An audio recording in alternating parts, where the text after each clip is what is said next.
Hi. We've got two screens going on, so if it looks awkward. And my hair is outrageous. This is like 3 workouts deep plus a facial.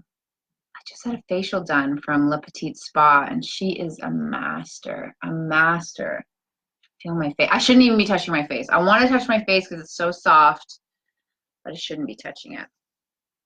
Hi, welcome. Happy Wednesday. We're here again with the Zen Wellness team. This is our nutritionist. She's looking at her own screen. Dana Clark, and I'm Jenn Ricker, Jenn from Zen, and we're talking about one of our favorite topics, and that is wellness routines. Wellness routines. So that's something that people struggle with.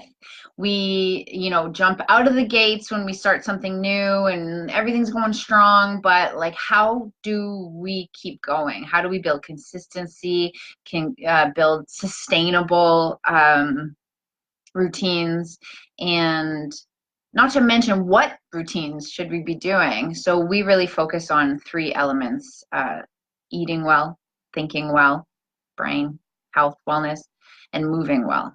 So that's what we're going to talk about today, right? Yeah. Let's start with the mindset.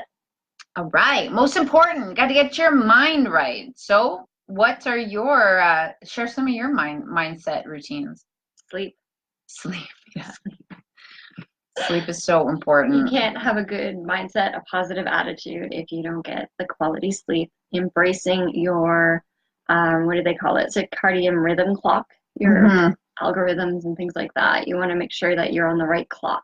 And it's something we overlook so much. It's like we, try to eat properly or go on all these crazy diets. We try to move, get these gym memberships or, these workout machines or whatever, but then we have a poor quality sleep, whether it's not enough sleep, whether we're not like turning down enough, whether we're using supplements to sleep, i.e. like drugs, or we're having drinks before bed or anything like that, can all affect the quality of sleep. So let's talk about like if we're not getting enough sleep, what are some things that we might experience?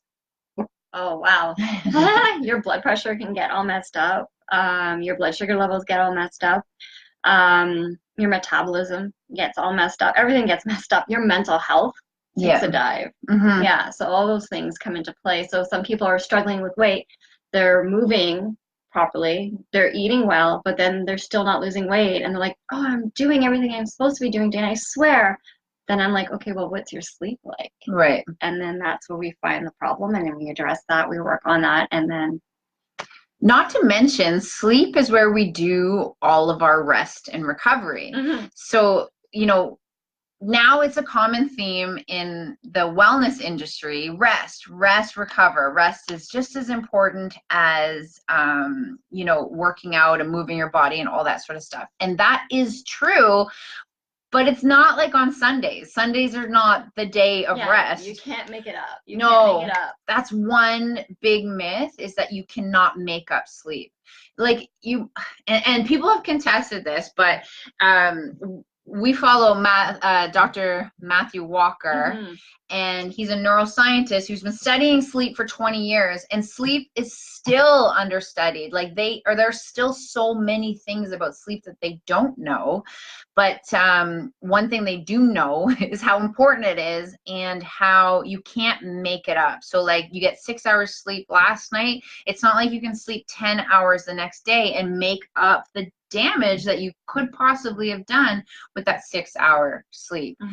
So maybe you might feel back to normal, but all the behind the scenes stuff. Yeah, all the damage, all the things to your brains and everything. And it's funny because we just took the kids just for a checkup, and the doctor went on a whole spiel about how important sleep is. Nice. And I'm like, yes, yeah, I totally agree. And he just went on for half an hour. I think more people are talking about the importance of sleep. Something I first met Matthew Walker through Joe Rogan, through the podcast, and then I sent it to Dana, and I'm just like, you got to listen to this guy. He's super interesting, and it's awesome knowledge. And whenever he talks to people about sleep, he says, everyone's like, well, I can function on 5 hours. I can function on I don't need the 7 to 8 hours recommended. I'm fine. And he's like, oh yeah, there is a small part of the population that can function with less sleep. And he's there, the person's always like, yeah, that's me, I've got that gene or whatever. And it's like, and he's like, well, it's interesting because it's less than 1% of the population that actually have it. So everybody thinks it's them. They want to be that special unicorn that doesn't need sleep, but we do. But I hate to break it to you. I'm like one of those people who need the 9 hours. And the thing is maybe you're surviving, but wellness is not about survival. It's about thriving. So we want our body to thrive, but also the lack of sleep feeds chronic diseases. So it's, if I know, like, my messaging with all my clients, and I know Dana is the same, it's about longevity. It's like, okay, we feel okay today, but let's feel that way for a long time. Like, I want to feel this great, and I want to be able to do the things that I'm doing now, not just now in my 30s, but in my 40s, my 50s, my 60s, my 70s. Some habits that we're taking on now are going to set ourselves up for a hard, painful life. I live with somebody in chronic pain, and the amount of medication that she has to take, the amount of downtime that she has to take, it's super motivating to me to keep my body right, because I never want to live in that highly inflamed, pain-ridden body, right? Yeah, exactly. It's like you want to look at the bigger picture. And also, I think a lot of people think, well, I feel fine now, but sometimes symptoms don't show up until it's too late, depending on your constitution and how you deal with things. Some people actually have a lot of damage going on and they don't even know it, or they've been experiencing it for so long that feels normal to them, so they don't even recognize it as something wrong. So that's the other thing, is just not recognizing it or not realizing that damage is happening without the symptomology being there, right? Yeah, exactly. And it's very reactive to wait until there's symptoms or to wait till there's problems. And the thing is we put wellness off, but the most important thing is you can only put it off for so long. Eventually, you're going to be forced to face your wellness desires or hopes or that thriving. And we don't want to wait until we're on fire. We don't want to wait until we're in crisis. We don't want to wait for that reaction. We want to just make these small daily habits so that we can just live a long, amazing life, and we can do the things that we want to do. So like, longevity is my key, but I also want a strong body so I can do all the sports that I like to do, so I can do all the movement that I like to do.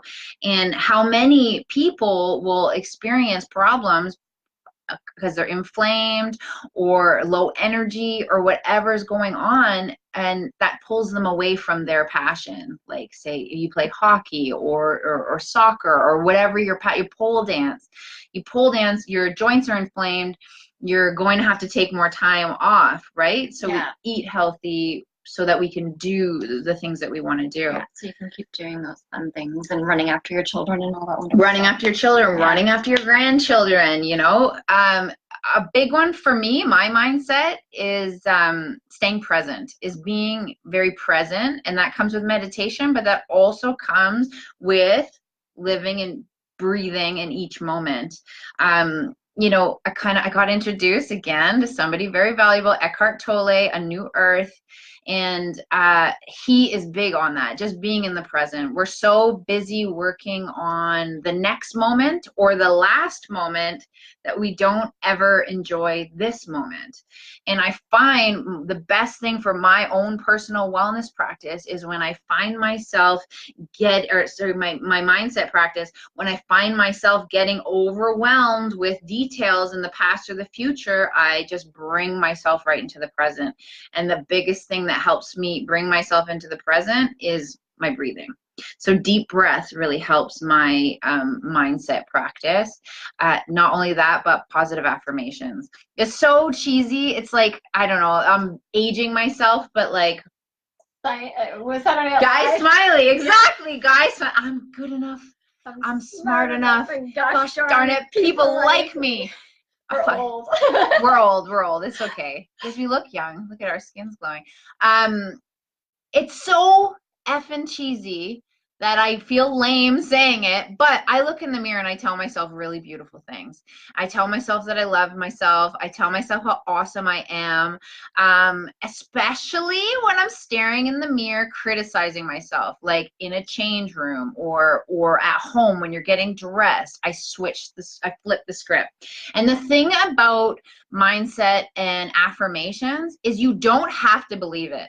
You don't have to believe any of those things that you say, but you say them with intention, and over time you reprogram the brain to eventually believe those things that you tell yourself. So you fake that stuff until you make that stuff. And I find that positive affirmations, being present, proper sleep keeps my health right, my mental health right. Mhm. You say? Yeah. And sleep. I'm sorry, my thing is sleep. It's Yeah. huge for me. Like, because I'm on the spectrum, lack of sleep is like a punch Yeah. right in the gut. It's like, So Dana, because she's on the spectrum, so she's on the autistic spectrum. So for her, all of this stuff might be a little bit more heightened with less sleep. yeah, big time. It's scary. So we like her to rest. So yeah, so that's mindset. And then for the next one is movement. So this one, I'm going to let Dana kind of take over. I have, of course, have my opinions, but my personal movement practice, let me just say, I have set myself up, much like you have with nutrition. I have set myself up. I have to work out. It's my job. I book these classes. People need me to show up, and I show up and I move all the time. So I'm very fortunate. Not to say that I didn't have a movement practice before I taught. I've always worked out and put emphasis into moving, but I've set myself up in an awesome way that it's my job. But Dana works at a desk, works with clients. So what do you do for your movement practice? So one, I had to recognize, and it was actually my new doctor that kind of brought it up, and some other research came out. I had to recognize that my introvert personality was negatively, like, and we've talked about this. I hated all those mental health benefits you get from working out. That works for a lot of people, but there's a small group, usually introverts, that it does the opposite. So I would get really angry. So I would try to avoid it, push it off, and all that. So Jen put together a routine for me, and I realized I have to do it on my own at home, not around people, because then my sensory overload hits over and I start focusing on everything around me. And then I hit myself with the kettlebell or do something really crazy.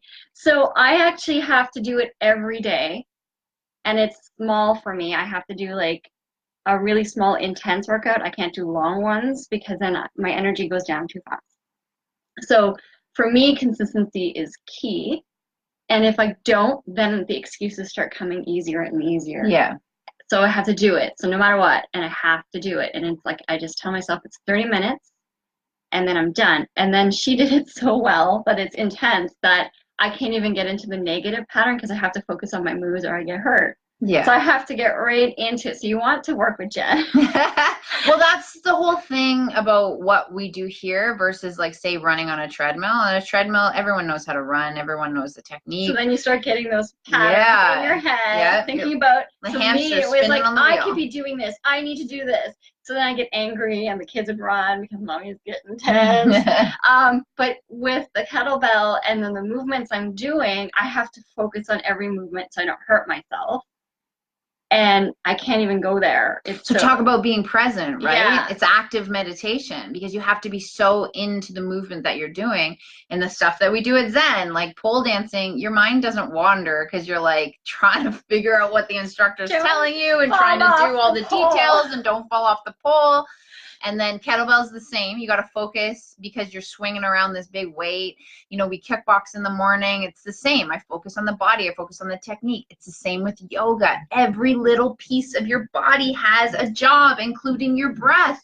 So you're doing your body, everything a disservice by letting the mind wander. But Dana said something that's like top notch in my teaching, and I'm so glad that she listens to me. But it's consistency. We can go into a workout regime or our workout routines and want all of these things, tone, body, all those things, weight loss, whatever you go to start to work out with. So then you go to a workout, you try to hammer your body, and then the next day you're sore, so you don't go back or you take a few days off. That's not consistency. To me, showing up to your mat every day, showing up for yourself every day.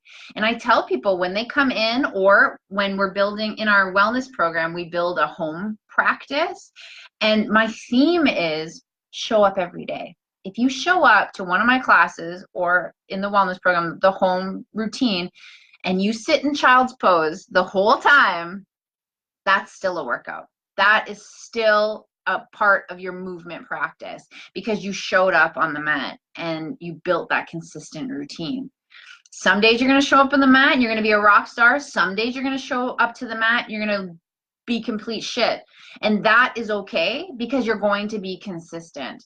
When we show up to workouts only when we feel good or only when we feel like it, how often are we really going to show up? I think it's also the intent behind it. Like me, I work out because I know that my body absorbs more calcium when I work out.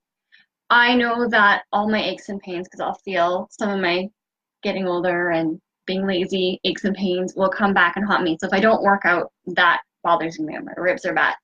But I think when we have the mentality about our health as opposed to how we look, I think it's a huge difference. Like for commitment for me, I think it's a bigger commitment when you know that it's going to reduce your risk of falls when you're older and all that wonderful stuff. And then instead of just the aesthetics, like, oh, I want to look awesome, I just find like that is really a temporary thought pattern. For sure, for sure. And it's really superficial. I think there's two sides of wellness. Some of you have heard me talk about that before. Well, look at all the reactions all of a sudden. Some of you have heard me talk about this before. There's two sides of, well, fitness, we'll call it. We'll call it fitness.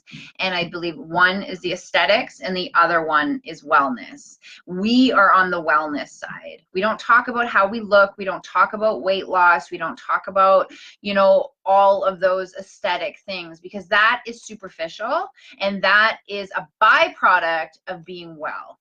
We are lean, our body is strong, and we look the way we want because we are well.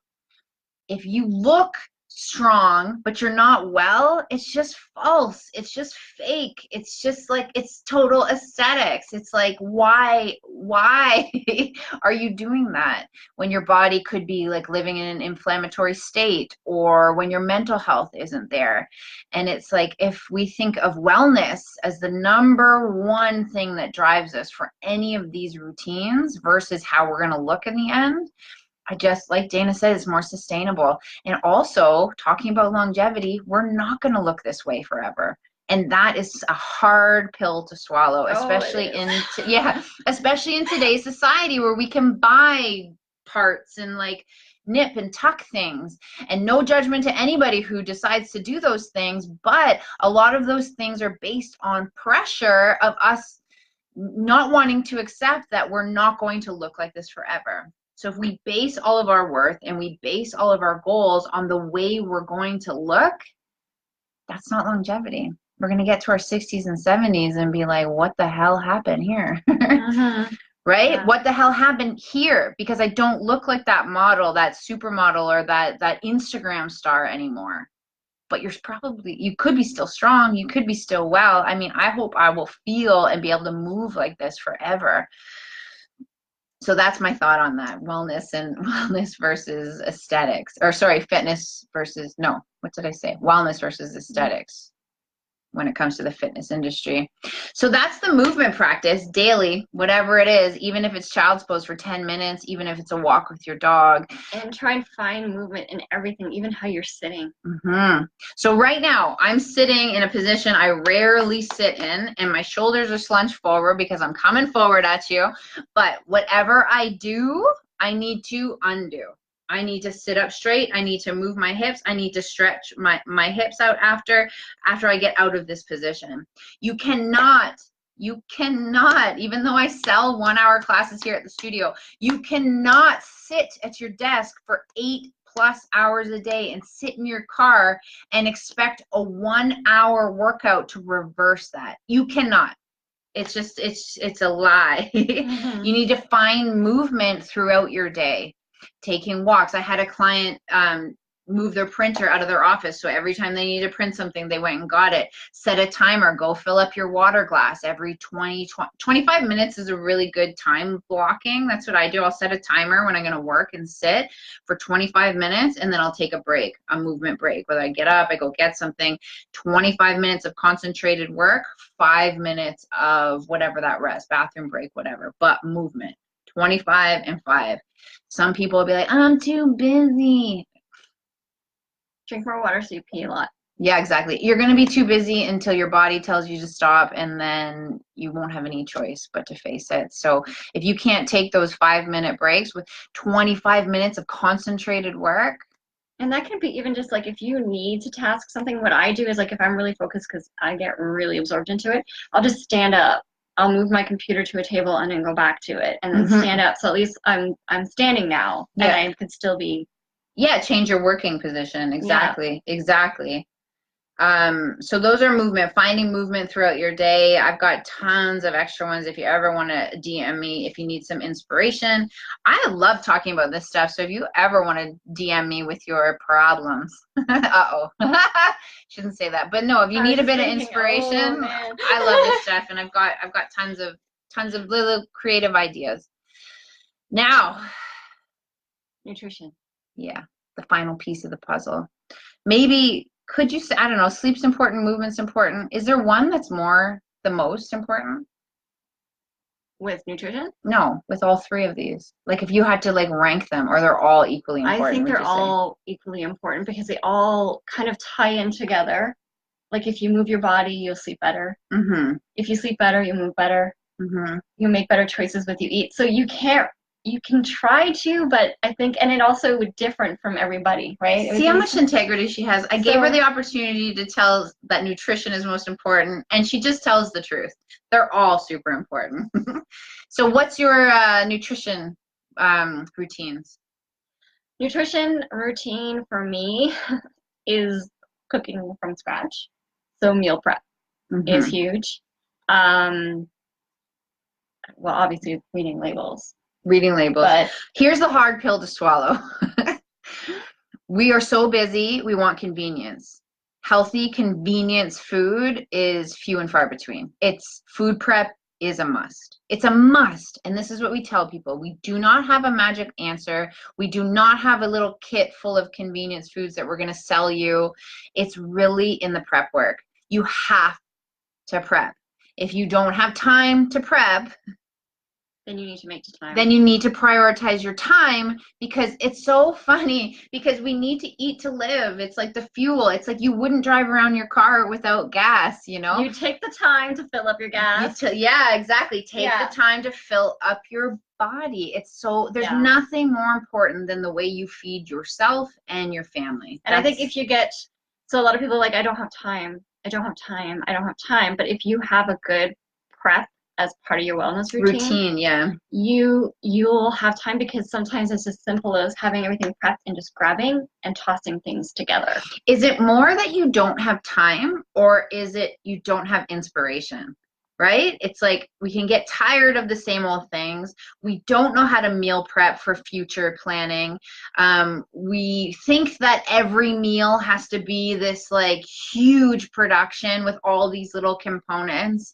And that segues us into Dana's super handy meal prep guide that she's giving away for free if you fill out the link here in our in the description. When I forgot to say this is really deep, but if you're watching this not live, please click #replay so we know you're here. But I think with anything, a little preparation and a little planning and then repetition makes that food planning go smoother, right? It does. And you learn, like the more you do it, the faster you get. Yeah. And the quicker you can think of things on the go. Like a lot of people don't think. So if I'm really busy and something is thrown into my lap and it's like, oh my God, now how am I going to feed my kids? I just open up a can of beans and there you go. You know what I mean? So you once you stop relying on that fast crap, you learn how to make legumes, not like, pork and beans. But this is the thing. A lot of people might be like, what the fuck? I'm not going to eat a can of beans. So This was another like fact that I had to learn, and I tell a lot of people, not everything has to be yummy, ooey It can be. gooey. You can have yummy, ooey gooey, healthy food, but it doesn't always have to be that way. Sometimes you have to just say, you know what, I'm I'm really busy. fueling. I need to just fuel. And later on, when I have time, I can make a really nice, yummy meal. Exactly. I'm fueling my body. It doesn't have to be a full production because then what are we going to go for? We're going to go for the fast food. If we think that it has to be delicious and it has to be this and that. No, it needs to fuel our body. And a big game changer for me, oh, look, we lost some viewers. They're like, screw that. A big game changer for me was when I stopped thinking about everything having to be a meal. Every time I ate had to be a meal. And I started to eat pieces of food. For example, I'd grab an avocado, a handful of my favorite staple, Mary's crackers, and I would just cut it open and scoop it right out. Do I have to make guacamole where I cut the garlic and the lemon and I squish it all together? Even though that takes a short amount of time, but I'm on the run. I grab the avocado, I grab the crackers, and I'm going to eat it once I get to work. I keep a handful, or I keep a bag of nuts with me, so I can just put a handful of nuts in. Bananas, I make a smoothie really quickly. Overnight oats, or like morning oats, are a really good convenience food. You got any other fast grabs? Like fruit. Yeah, Fruits. fruit. Cutting your vegetables, that's part of your food prep. Cutting your vegetables Yeah, beforehand. if you have all your vegetables cut up ahead of time, you can throw it into a meal. You can throw it just into a bag to eat and have it with food. Like, Mm-hmm. it's just having everything pre-packed in nice little containers ready to grab and Mm-hmm. mix your own bowls. Mm-hmm. And we have that in the food guide, that or the food prep guide. And you'll notice we say prep guide and not meal plan. It's a prep guide because meal plans don't teach you anything other than how to follow directions Or how to hate me. or how to hate her because you don't like all the food.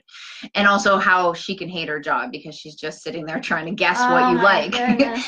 But instead, if we give you the tools, so I think a strong instructor is somebody who makes them progressively unnecessary. If we give you a meal plan telling you exactly what to eat at what times of day, like there's no education there. If Dana's giving you a meal prep guide to inspire you to take some time to prep your meals, and here are some examples, or here are some ways that you can do it with lots of variety. She's got lots of variety in there and lots of suggestions. So that's why we do meal prep guide versus meal plans. Anyone who wants to sell you a meal plan, it's because they want to consistently sell you a meal plan. It's a smart business model, but for us, we're here to educate Yeah. and And send most you. people actually purchase these meal plans that are not even individualized, so that's dangerous in itself. They end up looking at it and throwing it out, or following it for a few days and then throwing it out. So you just waste your money. But I guarantee you, you will throw it out at some point. You'll be sick of it. Yeah. And it's not individualized. So I do meal plans, but it's because a client is specifically going through a certain health crisis where that is going to be their tool. But eventually we want to get them off of that. That's not longevity. Yeah. Or consistency. Or realistic, because you're going to get tired of it. It's true. So if you want that prep guide, please fill out the information. I just can't stop staring at my skin. I'm sorry. I just got a facial and it's like glowing. It's the light. Le Petite Spa. It is. Look at my cheeks. They're like glowing. I see it. Yeah. Anyway, I just had a facial and I feel fantastic. So that's it. Those are our tips. And if you want to get deeper, and not just deeper, if you want support and if you want accountability, we have a wellness program starting September 25th. It's group meetings once a week. It's one-on-one support. It's online support, online group, so everybody in the group can support each other. We also have an ongoing individual wellness program that you can do just one-on-one with Dana, and we build movement practices in it. We build mindset practices in it, but I can't stress enough the accountability and support. And it's we're so emotional with food. We're so emotionally driven, and we get defensive, and we get overwhelmed with all of the misinformation out there. Who the fuck knows what to eat anymore? There's keto, there's paleo, there's Weight Watchers, there's all these things trying to confuse us so that we need industry leaders to follow. And I know we're sitting here trying to sell you a program, but at the same time, we want you to exit the program with confidence, with a strong foundation of what humans should be eating. And humans don't need a diet that was developed by another human. They just need to understand whole foods and how to prepare whole foods, how to buy whole foods, and not buy organically labeled foods so that they're too expensive. We bust the myth of clean eating being too expensive. She takes you to the grocery store if you want that option, so she can help you label read, teaches you how to label read. And watch those gimmicks and marketing tools. Watch the marketing tools, exactly. There's so much.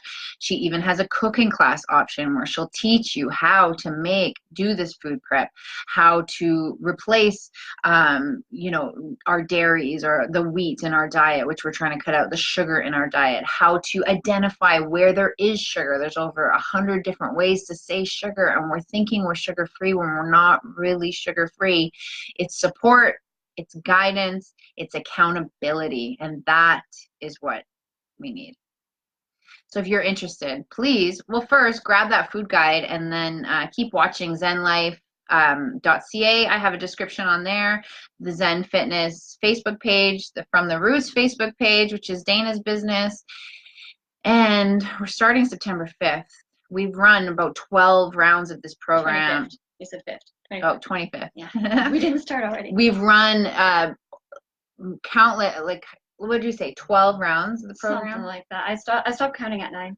Helped a lot of different women, get control of their health. And a highly marketable result is weight loss. So women would lose 20 up to 30 pounds in this thing. It was the body fat percentage because that's more realistic. And Exactly. one woman lost 11%.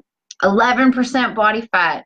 That's the thing, is Dana we don't just look at BMI. We don't just look at a scale. She takes all sorts of measurements if that's an option that you want to, so that you're able to track your process. So there's lots of things in there. We want to help you. September 25th for 8 weeks. 8 weeks. And 8+ weeks, depending if you have if you want to do the and you can continue with me one-on-one with little mini sessions, because some people feel they need that little bit extended time with me. Yeah. So, and if anybody goes to if anyone goes to Dana with their, if they have a symptom or an ailment to address, this program is the first stepping stone, because it's where we clean up the diet. We clean it up, and then when I do the one-on-one, I tweak it. And I gotta go. I have a meeting. Oh yeah, got a meeting all about massage. All right. If you have any questions, DM us. Mm-hmm. Grab that guide, and see you soon. Next Wednesday. Yeah, next Wednesday at 1:00. I just had my favorite fast food fried eggs quick.